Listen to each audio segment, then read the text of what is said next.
नमस्कार दर्शकों, मैं हूं आपके साथ माधुरी बंसल और आप देख रहे हैं सिटी नेटवर्क का मथुरा हलचल। और आइए रुक करते हैं आज की खास कुछ खबरों की ओर। यूजीसी रेगुलेशन 2026 के विरोध में सर्व समाज समिति के पदाधिकारी एवं कार्यकर्ताओं ने मंगलवार को जिलाधिकारी पहुंचकर धरना प्रदर्शन किया। इस दौरान समिति के सदस्यों ने सरकार के खिलाफ नारेबाजी करते हुए अपनी मांगों को लेकर जोरदार प्रदर्शन किया। जिलाधिकारी के माध्यम से राष्ट्रपति के नाम ज्ञापन सौंपा। धरना प्रदर्शन के दौरान समिति के पदाधिकारियों ने कहा कि यूजीसी रेगुलेशन 2026 पूरी तरीके से असंवैधानिक एवं भेदभावपूर्ण है, जिससे सामान्य एवं अनारक्षित वर्गों के अधिकारों का हनन हो रहा है। और उन्होंने आरोप लगाया है कि नए नियमों से चयन किया पारदर्शिता प्रभावित होगी और योग्य अभ्यर्थियों के साथ अन्याय होने की संभावना बढ़ेगी। जी बताएं, आज प्रेस वार्ता की गई है, किस वजह से प्रेस वार्ता की गई है यहाँ पर? यूजीसी रेगुलेशन एक्ट 2026 जो कि असंवैधानिक है, इसके माध्यम से इन्होंने संविधान के आर्टिकल 14, 15 और 21 का सरासर उल्लंघन केंद्र की भाजपा सरकार द्वारा किया गया। हमने ये मांग की है कि ये यूजीसी है वो रोल बैक किया जाए और उसी हेतु से हमने दिल्ली में 8 मार्च को 12 बजे रामलीला मैदान में एक महा आंदोलन का आयोजन किया है। उस महा आंदोलन में आमंत्रित करने के लिए सामान्य वर्ग के लोगों को हमने जिले स्तर पे यात्रा का आयोजन किया है, आमंत्रण यात्रा का आयोजन किया है और प्रेस वार्ता का आयोजन किया है, ताकि इस जिले के प्रत्येक नागरिक तक ये 8 मार्च की जो हमारी घोषणा है वो पहुंच सके। तो मैं आपके माध्यम से समस्त प्रेस के जो संचालक उनसे आग्रह करूंगा कि आज की इस प्रेस वार्ता के जो भी हमारी जो सूचना है वो सूचना इस जिले के प्रत्येक नागरिक के घर तक पहुंचे, उसे जानकारी मिले कि 8 मार्च को महा आंदोलन में दिल्ली पहुंचना है।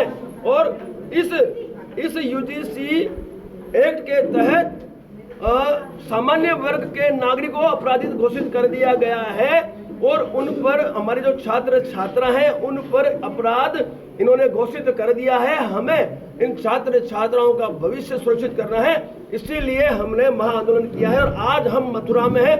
आपसे आग्रह है कि ये सूचना इस जिले के प्रत्येक घर तक पहुंचाने की कृपा करें। आज आप ज्ञापन भी देंगे क्या? किस तरह से जाएंगे ज्ञापन देने के लिए? बिल्कुल, आज हम लोग यहाँ पर कलेक्टर को ज्ञापन देंगे और ये ज्ञापन जो है वो प्रधानमंत्री से लेके शिक्षा मंत्री से लेके हमारे सर्वोच्च न्यायालय के जो है हमारे जो जज साहब है उनसे लेकर और ये जो यूजीसी का चेयरमैन है उनसे लेकर सभी के नाम पे हमने ज्ञापन बनाया। इवन मुख्यमंत्री जो उत्तर प्रदेश उनके नाम पे भी ज्ञापन बनाया है। इस ज्ञापन के माध्यम से हम ये मैसेज केंद्र को देना चाहते हैं कि यूजीसी जो है जो असंवैधानिक एक्ट आपने हमारे पे लादा है वो हमें अस्वीकार है और इससे तुरंत प्रभाव से रोल बैक करें। मैं आपको बताना चाहूंगा 10 सूत्री जो मांगे हैं वो भी आपके संज्ञान में डालना चाहता हूँ। सबसे पहले हमारी मांग है यूजीसी रेगुलेशन 2026 को असंवैधानिक होने के कारण तुरंत पूर्णतः रोल बैक किया जाए। दूसरी मांग है सामान्य और अनारक्षित वर्ग को भी स्पष्ट संवैधानिक व विधिक संरक्षण दिया जाए। तीसरी मांग है गजट अधिसूचना की सभी परिभाषा स्पष्ट वस्तुनिष्ठ व गैर मनमानी बनाई जाए। चौथी हमारी मांग है इक्विटी समितियों में संतुलित निष्पक्ष व समावेशी प्रतिनिधित्व सुनिश्चित किया जाए। पांचवी हमारी मांग है झूठी व दुर्भाग्यपूर्ण शिकायतों पर कठोर दंडात्मक प्रावधान जोड़े जाए। छठी हमारी मांग है नई समीक्षा क्रियान्वयन समिति में हमारे संगठन समुदाय के प्रतिनिधि को भी शामिल किया जाए। साथ ही ऐसी मांग है ऐसे नियम बनाए जाए तो जो सामाजिक समरसता वो राष्ट्रीय एकता को मजबूत करे, न कि विभाजन बढ़ाए।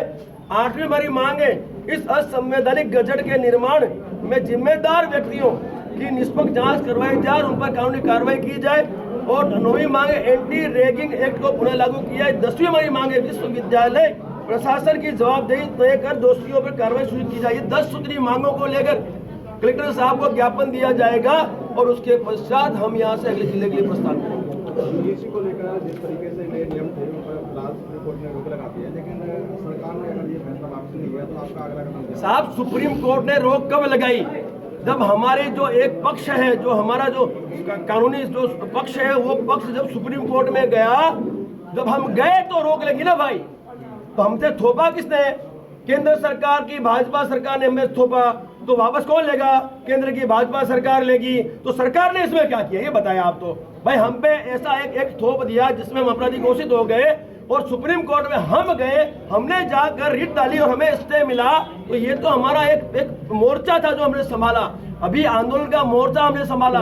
साथ ही हम लोग अभी जो सांसद हैं उनसे संपर्क कर रहे हैं, वो भी हमारा एक मोर्चा है। सोशल मीडिया के माध्यम से हम सामान्य वर्ग के नागरिक को जागृत कर रहे हैं, वो भी हमारा मोर्चा है। और प्रिंट और डिजिटल मीडिया जो चौथा स्तंभ है इस देश का, वो मोर्चा भी हमने संभाला है। क्योंकि मैं तो फौजी हूँ साहब, मैं तो सभी मोर्चों में खेलूंगा और मुझे तो सफलता हासिल करनी है। तो भाई फौज में यही सिखाया है कि भाई हर एक मोर्चे पे खेलो और उसी को पकड़ो जिसने गलती किसने की? भाई प्रधानमंत्री मोदी जी ने की, उनके सांसदों ने की, केंद्र सरकार ने की। तो हम भारत बंद क्यों करेंगे भाई?